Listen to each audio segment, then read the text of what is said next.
സർവകലാശാല VC നിയമനം സംബന്ധിച്ച് ഹൈക്കോടതിയിൽ നിന്ന് ഒരു പ്രതികൂല വിധിയാണ് ഇപ്പോൾ വന്നിരിക്കുന്നത്. അങ്ങനെയെങ്കിൽ ഗവർണർ ഇനി സുപ്രീം കോടതിയിലേക്ക് അപ്പീൽ നൽകാൻ സാധ്യതയുണ്ടോ? തീർച്ചയായിട്ടും ഈ വിധി സ്റ്റേ ചെയ്യണമെന്നാവശ്യപ്പെട്ടും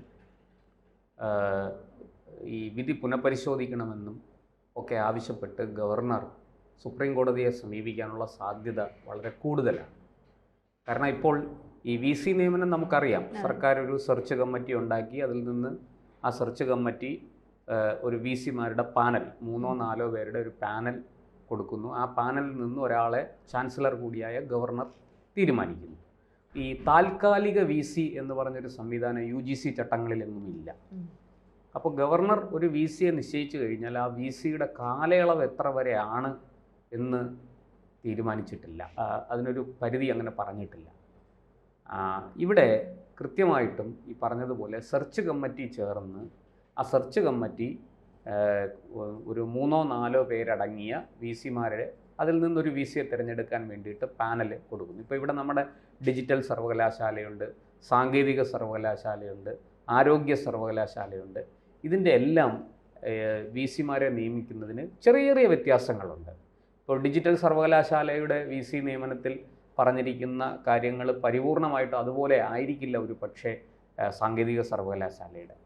അപ്പോൾ ഇതിലൊക്കെ ചെറിയ വ്യത്യാസങ്ങളൊക്കെ ഉണ്ട്. അതിൻ്റെ അനുച്ഛേദങ്ങളൊക്കെ ചില ഈ പറഞ്ഞതുപോലെ നിയമത്തിലെ ഓരോ വകുപ്പുകൾ ചാൻസലർക്ക് നേരിട്ട് നിയമനം നടത്താമോ ഇല്ലയോ, ഇങ്ങനെയൊക്കെയുള്ള കാര്യങ്ങളിലൊക്കെ ചില വ്യത്യാസങ്ങളുണ്ട്. നമ്മുടെ ഗവർണർ ഇപ്പോൾ എടുത്തുപയോഗിക്കാൻ പോകുന്നത് ഒരു പൂഴിക്കടകനാണ്. കാരണം ഈ UGC ചട്ടത്തിൻ്റെ അല്ലെങ്കിൽ UGC ചട്ടത്തിലെ വകുപ്പുകൾ പ്രകാരമാണ് ഈ ഇപ്പോഴത്തെ ഈ കോടതിയിൽ നിന്ന് ചാൻസലർ കൂടിയായ ഗവർണർക്ക് തിരിച്ചടി നേരിട്ടിരിക്കുന്നതെന്ന് പൊതുവെ വിലയിരുത്തപ്പെടുന്നു. അതായത് VC നിയമനം സംബന്ധിച്ച് UGC എന്തൊക്കെയാണ് പറഞ്ഞിരിക്കുന്നത്, മാനദണ്ഡങ്ങൾ എന്തൊക്കെയാണ്, അതനുസരിച്ചാണ് കോടതി വിധി പറഞ്ഞിരിക്കുന്നത്. അതിനപ്പുറത്തേക്കുള്ള കാര്യങ്ങൾ കോടതി പരിശോധിച്ചിട്ടില്ല എന്നാണ്. ഇവിടെ ഇപ്പോൾ നമ്മുടെ ഗവർണർ സമീപിക്കാൻ പോകുന്നത് കണ്ണൂർ യൂണിവേഴ്സിറ്റി VC ആയിരുന്ന നമ്മുടെ ഡോക്ടർ ഗോപിനാഥ് രവീന്ദ്രനെ പുറത്താക്കിക്കൊണ്ട് സുപ്രീം കോടതി ഒരു വിധി പറഞ്ഞിരുന്നു, അദ്ദേഹത്തെ ആ സ്ഥാനത്ത് നിന്ന് നീക്കിക്കൊണ്ട്. കാരണം അദ്ദേഹത്തിൻ്റെ തൊട്ട് താഴെയുള്ള അദ്ദേഹത്തിനോടൊപ്പം വന്ന് ആ VC ആകാൻ യോഗ്യതയുണ്ടായിരുന്ന ഒരാൾ നൽകിയ ഹർജി പരിഗണിച്ചിട്ടാണ് സുപ്രീം കോടതി അങ്ങനൊരു തീരുമാനമെടുത്തത്. ഈ ഗോപിനാഥ് രവീന്ദ്രനെ സ്ഥാനത്ത് നിന്ന് അയോഗ്യത ഉണ്ട് എന്ന് കണ്ട് അദ്ദേഹത്തെ മാറ്റിയത്. അദ്ദേഹത്തെക്കാൾ യോഗ്യതയുള്ള ആൾ വേറെ ഉണ്ട്, അവിടെ പരിഗണിച്ചില്ല. അതെന്തുകൊണ്ട് പരിഗണിച്ചില്ല എന്നതായിരുന്നു സുപ്രീം കോടതി അവിടെ നോക്കിയത്. ആ കേസിൻ്റെ മെറിറ്റ് എങ്ങനെയായിരുന്നു. ആ ഒരു വിധി ഗവർണർ പിടിവള്ളിയാക്കും. ആ വിധി വെച്ചുകൊണ്ട് ഗവർണർ സുപ്രീം കോടതിയിലേക്ക് പോകും.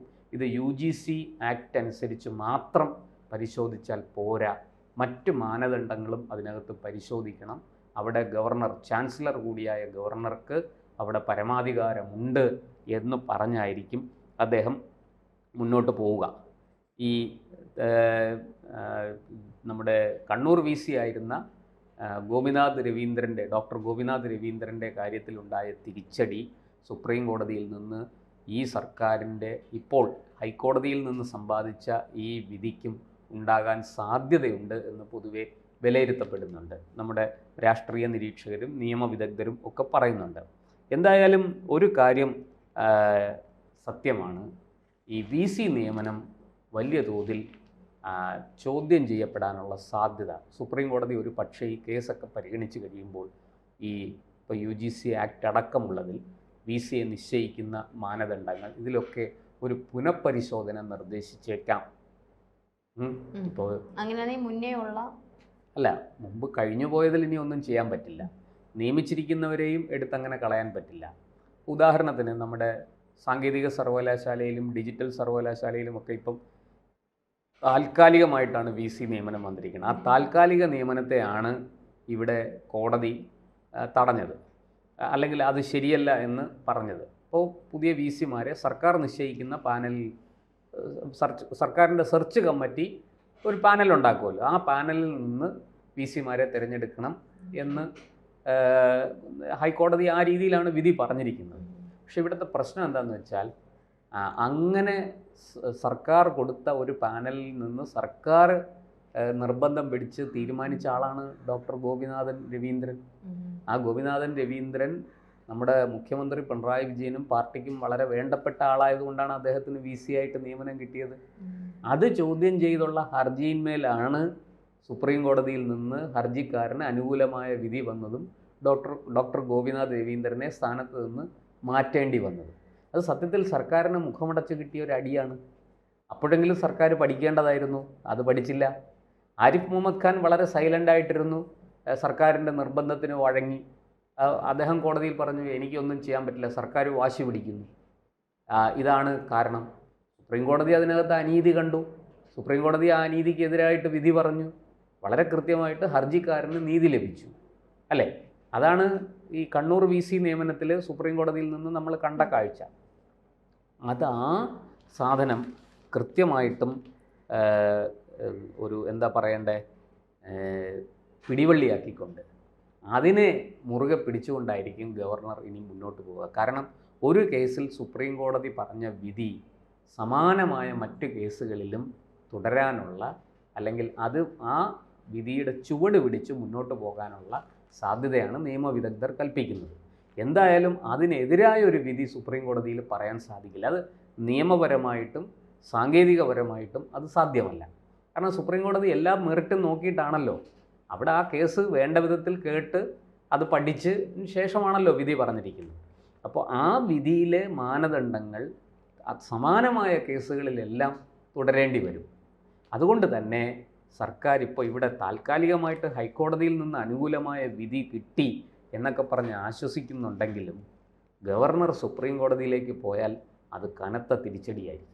അപ്പോൾ സർക്കാർ അതുകൊണ്ട് തന്നെ ഗവർണറെ അധികം പ്രകോപിപ്പിക്കാതെ ഈ പറയുന്നത് പോലെ സുപ്രീം കോടതിയിൽ പോയി ഇനിയും ഒരു നാണക്കേട് ഇക്കാര്യത്തിൽ കോടതി പറയാണ്, അല്ല ഗവർണറുടെ അഭിപ്രായം കൂടി പരിഗണിക്കണം, നിങ്ങൾ ലിസ്റ്റ് കൊടുത്താൽ മതി, തീരുമാനം ഗവർണർ എടുത്തുകൊള്ളും എന്ന് ശക്തമായിട്ട് സുപ്രീം കോടതിയിൽ നിന്ന് ആ തരത്തിലുള്ളൊരു വിധി വന്നാൽ അത് സർക്കാരിനെ സംബന്ധിച്ചിടത്തോളം വലിയ നാണക്കേടാണ്.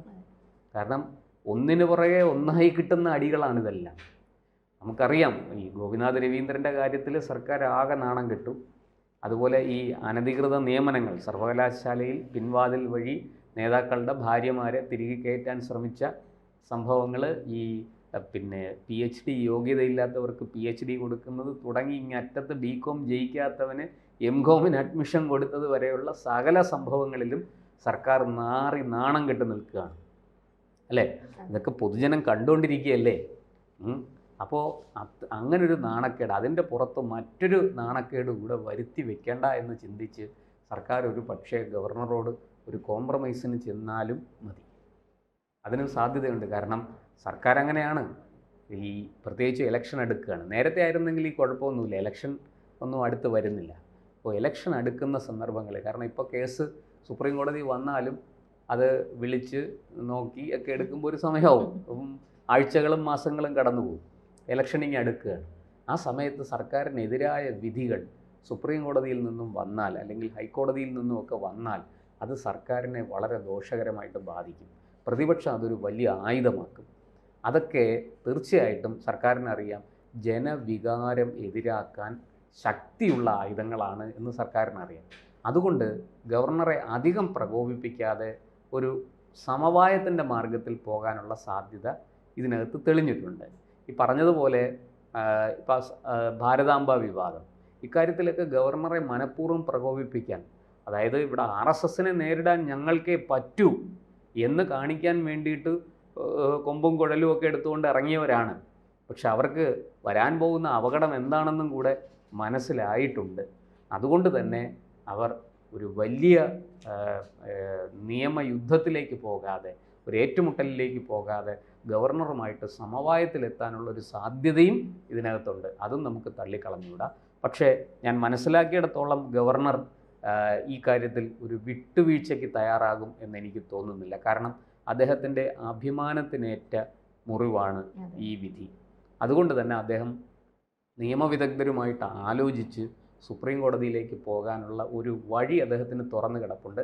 അത് കണ്ണൂർ VC ഡോക്ടർ ഗോപിനാഥ് രവീന്ദ്രൻ്റെ കാര്യത്തിൽ ഉണ്ടായ വിധിയാണ്. അത് അദ്ദേഹത്തിന് ആത്മവിശ്വാസം നൽകുന്നതുമാണ്. കാരണം സുപ്രീം കോടതി ചെല്ലുമ്പോൾ സുപ്രീം കോടതി ഹൈക്കോടതിയിലെ ജഡ്ജി സ്വീകരിച്ച